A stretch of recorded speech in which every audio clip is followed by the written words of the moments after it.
History of Technology 1985 to 1995. Privacy concerns.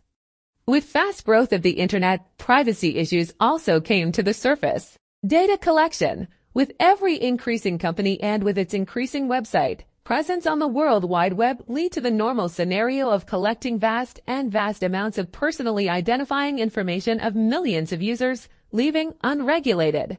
This soon began to raise fears and questions about how these companies could be potentially using this user information. From this data, digital marketing and targeted advertising surged, fueling worries. Public awareness. In the early 1990s, public awareness on privacy issues began increasing.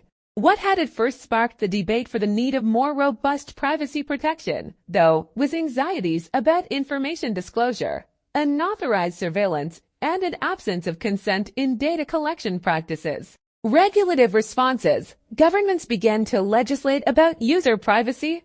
For example, in the United States, the Children's Online Privacy Protect Act, passed in 1998, placed restrictions on data that could be garnered from children under 13 years old.